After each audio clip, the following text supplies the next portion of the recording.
बात की भी प्रसन्नता है कि हमारी सरकार ने भगवान राम जब अयोध्या में सरयू किनारे मुस्कुरा रहे हैं, उनके भव्य मंदिर का निर्माण हो चुका है। ऐसे में भगवान ने 11 साल से ज़्यादा समय चित्रकूट में बिताया है।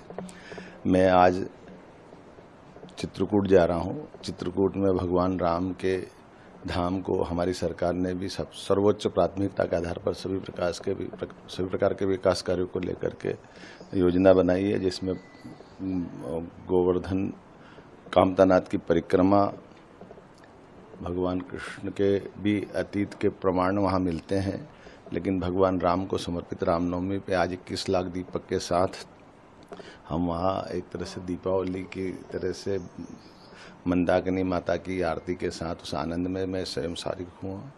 और आने वाले समय में सभी भक्तों के लिए चित्रकूट एक अलग रूप में दिखाई दे, इसलिए पर्यटन विभाग सहित सारे सरकारी विभागों के अलग अलग प्रकार के कामों की योजना बनाकर उस पर हम योजनाबद्ध तरीके से काम कर रहे हैं। मेरी अपनी ओर से सतना जिले के चित्रकूट के आने के पूर्व में वहाँ के लोगों को बधाई देना चाहूँगा कि चित्रकूट धाम एक अलग रूप में दिखाई देगा। मेरी अपनी ओर से रामनवमी के पावन पर्व पर पुनः बधाई।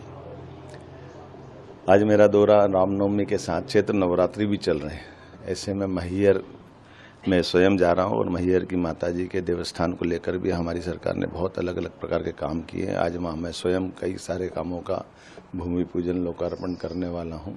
इसके अलावा भी हमारे जानकारी में है कि हमारी सरकार ने 17 से ज़्यादा नगरों को, जो धार्मिक नगर है, उनको हमने शराब मुक्त किया है। उन स्थानों की धार्मिक पवित्रता को बनाने का प्रयास किया है। उसी सिलसिले में दतिया, ओरछा, चित्रकूट, उज्जैन, ओंकारेश्वर, महेश्वर, मंडलेश्वर, अमरकंटक, मैहर की माताजी, इसलिए मैहर में भी मैं वहाँ स्वयं जा रहा हूँ और वहाँ के माता के दर्शन करके और हमारे इस धार्मिक स्थान को और आगे ऊंचाइयों तक ले जाए। यहाँ ऐसा माना जाता है कि अल्लाह आज भी प्रतिदिन माता की आरती में शरीक होते हैं, इसलिए अलाउद्दीन के उस इतिहास को जीवंत करने के लिए भी हमारी सरकार लगी हुई है।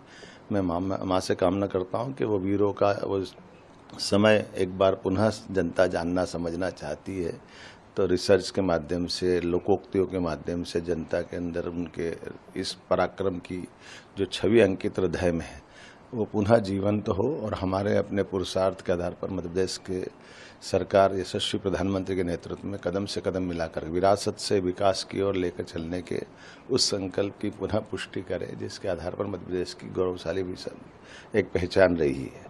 मेरी अपनी ओर से नवरात्रि के पावन पर्व की भी सबको बधाई, मंगल कामनाएं।